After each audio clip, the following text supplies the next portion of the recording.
Sa gunsong atake sa NPA hasta pagpangdagit sa mga sundalo ug pulis, hasta mga politiko, nagdugang na og puwersa ang army. Usa ka batalyon ang miabot kagahapon ug naapay dugang nga mga batalyon ang moabutay. Nagapatrol, Vina Araneta.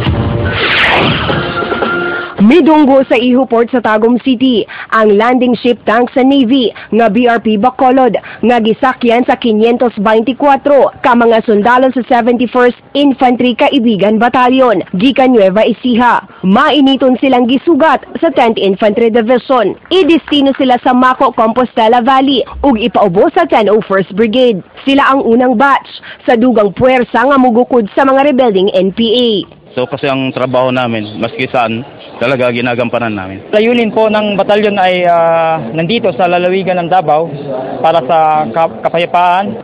Niadto lang Mayo 11, upat ka mga sundalo ug usa ka poll watcher ang namatay dihang gi-ambush at truck nga gisakyan sa mga Board of Election Inspectors sa Maragusan, Compostela Valley. Ang pagdagit sa mga sundalo ug mga politiko ug niadtong Sabado ang pagpang-ambush patay sa tulo ka mga sundalo sa Barakatan, Turil. Sa Pilipinas, ang Davao Region ang naay pinakadaghang front sa NPA nga miabot sa 14. Dako kaayo ang area ug igla sa mga NPA. Busa, kinahanglan nila og daghang puwersa. This being the last bastion of the CPP-NPA, no, pakita natin dito ngayon na ano natin sila, pagka nawala na sila, kasi demoralize na yun sila eh. Gusto ng mga tao natin doon na may military presence sa barangay nila. Welcome ito sila, and the last few years naman, napakaganda naman ng trabaho ng ating mga sundalo sa Combal. Sunod bulan, moabot sabang 84th IB ug laing batalyon sa Special Forces ug Scout Ranger, hasta Army Engineering, Medical ug CMO team. Sa pag-abot karon sa dugang puwersa gikan 71st IB, naglaom ang militar nga mas mapakusgan pa ang ilang puwersa aron batukan ang mga rebelding NPA. Vina Araneta, Patrol ng Pilipino, Tagum City.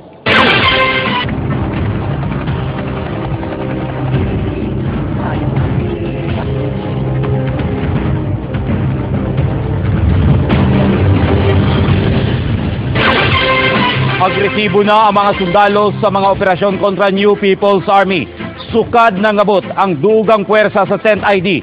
Unom na ka mga operasyon kontra NPA ang gihimo. Tulo ka rebelde ang nangamatay.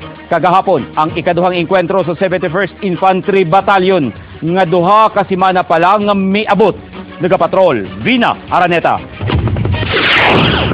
Halos usa ka oras nga nakigbinakbakay kagahapon sa buntag ang mga tropa sa 71st Kaibigan Infantry Battalion. Tali sa Guerrilla Front 27, ubos ni Francisco Saramosing alias Ka Isko, gikan sa Barangay Palok, Maragusan, Compostela Valley. Miabot pa sa Barangay New Leyte sa Mawab ang ginukdanay sa mga sundalo ug NPA. Ug migamit og mga helicopter gunships ang mga sundalo. Sa pag-atras sa mga rebelde, nadiskubrehan ang tulo ka mga kampo ug na-recover sa militar ang mga improvised explosive device, stethoscope ug mga bala sa armas. Naalis namin dito is they cannot just leave the area because it's not just a guerrilla base. It is also production base. 3 encampments which were discovered by 71st IB, yung new battalion assigned to me. Gikuyawan ng mga residente nga mapagan sa enkwentro pero wala hinoy na angin kanila. Bumbahan mo sila. Kusog yung buto nila. Kung gikan sa taas, siyempre naagin sa mong dughan ng hadlok. Kaya, gani, moingon na to kung asawang baba ta sa to ay. Ang operasyon kabahin sa pagukod sa mga sundalo sa mga rebelding NPA nga sakop ni Kajaguar sa Front 27 nga nangambo sa Maragusan nga 5 ka sundalo ug sibilyan ang namatay. Dako ang pagtuos sa mga sundalo nga naay nasamdan sa mga rebelding NPA atol sa enkwentro. Gidestino sa Davao Region ang 71st IB tungod kang Davao Region ang pinakadagang front committee sa Pilipinas. Kagahapon sab, gi-airlift si Private First Class Aristotle Lumibaw padulong sa Kampanakan Station Hospital kay taas ang kalintura niini. Niadtong Hunyo 2 sa hapon, gika-enkwentro sab sa 71st IB ang Guerrilla Front 2, ubos ni Vicente Taoy o Kabinal, dino sa kasundalo ang nasamdan. Niadtong Biyernes sa hapon, usa ka oras nga nagka-enkwentro ang mga tropa sa 28th Infantry Battalion ug ang mga rebelding NPA, sakop ni Jerry Gesta alias Kagaw. Sa sandatahang unit propaganda, Front 18 sa NPA, diha sa Barangay San Isidro, Lupon, Davao Oriental. Usa ka NPA ang namatay ug nakuha sa mga sundalong usa ka M16 rifle. Ang Front 18 kabahin sa mga NPA nga nanulong sa outpost sa 28 IB diha sa Banay-Banay, nga tulo ka sundalo ug usa ka NPA ang namatay.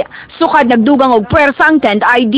Unom na ka-enkwentro ang nahitabo sa gilusad nga military operation ug tulo ka NPA ang nangamatay. Hinungdang misaka sa 13 ang ihapsa nangamatay nga mga NPA. Vina Araneta, Patrol ng Pilipino. May atubang sa media ang pamilya sa mga